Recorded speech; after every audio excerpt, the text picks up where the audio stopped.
percobaan metode nested atau tersarang. Tapi sebelumnya jangan lupa klik subscribe dan turn on notification biar kamu selalu dapat informasi terbaru dari video-videoku selanjutnya.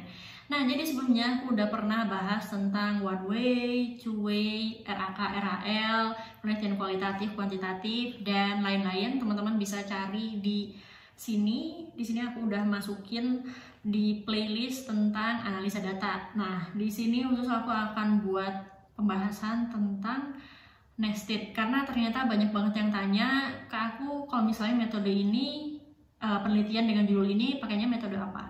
Dan ternyata ada beberapa yang menurutku kayaknya nggak cocok di RAK dan RAL, dan ternyata ketika aku cari ada beberapa penelitian tersebut yang sepertinya cocok menggunakan rancangan percobaan nested. Nah, oke, kita akan langsung aja, dan di sini aku akan share screen sehingga teman-teman bisa lihat langsung seperti apa sih rancangan percobaan nested atau tersarang itu.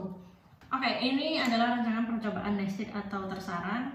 Jadi nested adalah desain multifaktor menggunakan lebih dari satu faktor, di mana antar kedua faktor bersarang tidak dapat cross, dan faktor berseorang mewakili tingkat subsampling atau replikasi dalam hierarki spasial atau temporal. Nah, jadi gini, sebagai contoh adalah kalau misalnya kita itu menggunakan faktornya lebih dari satu, biasanya kita pakai RAK ya. Kenapa? Karena kita pengen melihat interaksi antar faktor. Tapi kalau misalnya antar faktor tersebut gak bisa berinteraksi, kira-kira itu pakai RAK juga atau enggak? Nah, nggak pakai RAK, tapi menggunakan nested ini.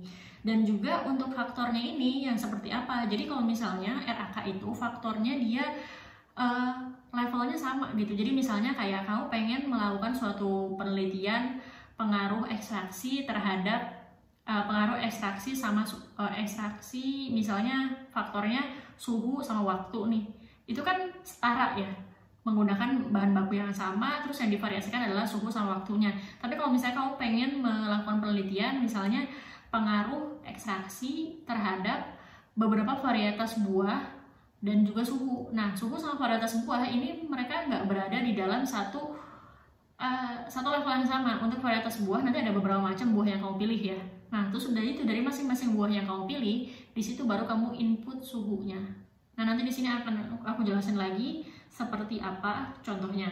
Nah, kemudian untuk fungsinya, nested ini juga disebut sebagai rancangan hierarki karena nanti bentuknya ada yang dia faktor utama sama faktor yang tersarang atau subfaktornya. Nah, jadi untuk setiap faktornya ini dia cuma mirip aja tapi nggak identik. Kalau tadi yang RAK ataupun bisa teman-teman pakai RAL itu antar faktornya identik, jadi dia setara. Nah, kalau ini cuma mirip aja tapi nggak identik atau nggak sama, jadi dia berada di taraf atau level yang berbeda. Oke, nah terus udah itu kita lanjut ke keuntungan sama kelemahannya.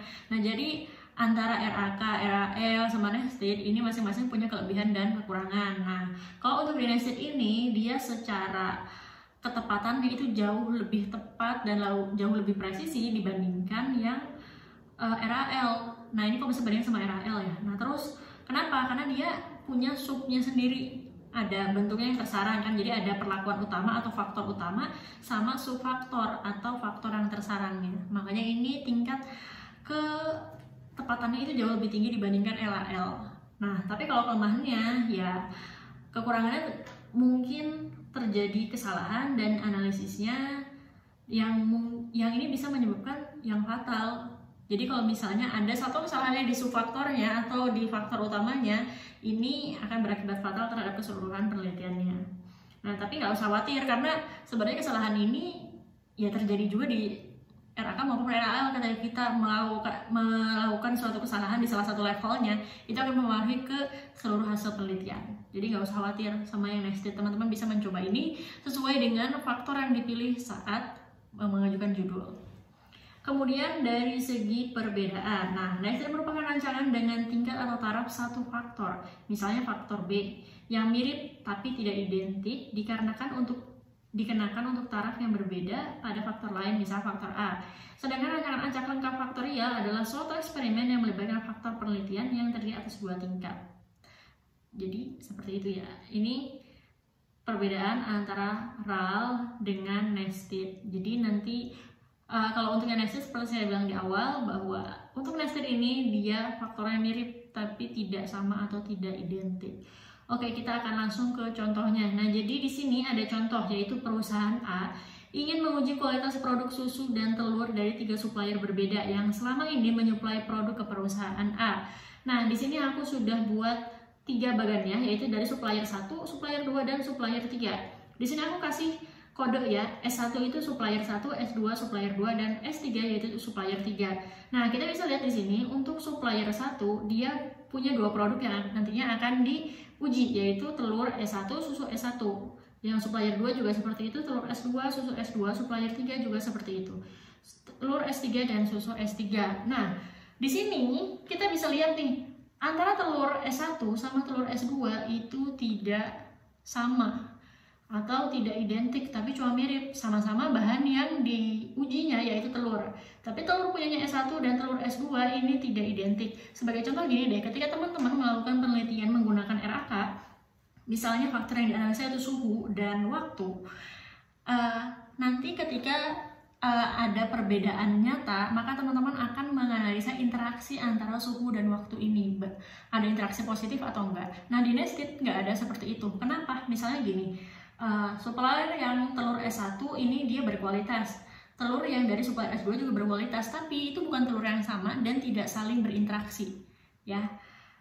Jadi ini kan faktornya ada 2 level, yaitu dari segi supplier untuk yang faktor utama dan untuk subfaktornya atau faktor tersarangnya yaitu telur dan susu ini. Sementara kalau misalnya untuk yang di RAK ataupun di RAL, faktornya posisinya sama.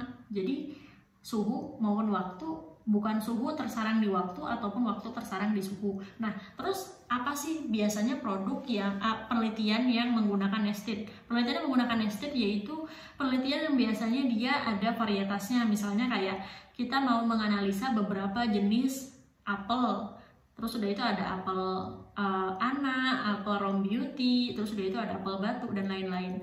Nah, terus misalnya dari ketiga jenis apel tersebut kita mau menganalisa misalnya apa ya, kita mau menganalisa pengaruh suhu dan waktu terhadap ketiga apel tersebut. Nah, itu pakainya nested, bukan pakai RAK. Nah, terus juga kalau misalnya jumlah faktornya lebih dari 2, itu juga pakai nested. Bisa kayak suhu, waktu, dan varietas apel nih. Itu kan berarti ada 3 tuh faktornya. Kan gimana kalau pakai RAK? Kalau misalnya RAK kan kita pengen menganalisa interaksi antara kedua faktor. Kalau misalnya kayak gitu kan jadi 3 faktor. Gimana nih menganalisanya? Nah, jadi faktor utamanya adalah si varietas apelnya tadi, dan subfaktornya adalah suhu dan waktu. Dimana suhu dan waktu, misalnya kita pengen menganalisa suhu dan waktu yang optimum gitu ya. Suhu si apel Ana sama suhu apel Rom Beauty itu tidak bisa saling berinteraksi. Nah, itu untuk yang nested. Kalau misalnya teman-teman punya pertanyaan lain, bisa tanya di kolom komentar di bawah ini. Atau kalau misalnya teman-teman pengen nanya nih, biasanya tuh banyak banget yang nanya di DM. Kalau misalnya judul penelitian gue seperti ini, kira-kira metodenya apa? Nah, teman-teman bisa tanya di kolom komentar aja, biar teman-teman yang lain bisa ikut bantu menjawab dan juga bisa ikut belajar bersama. Terima kasih.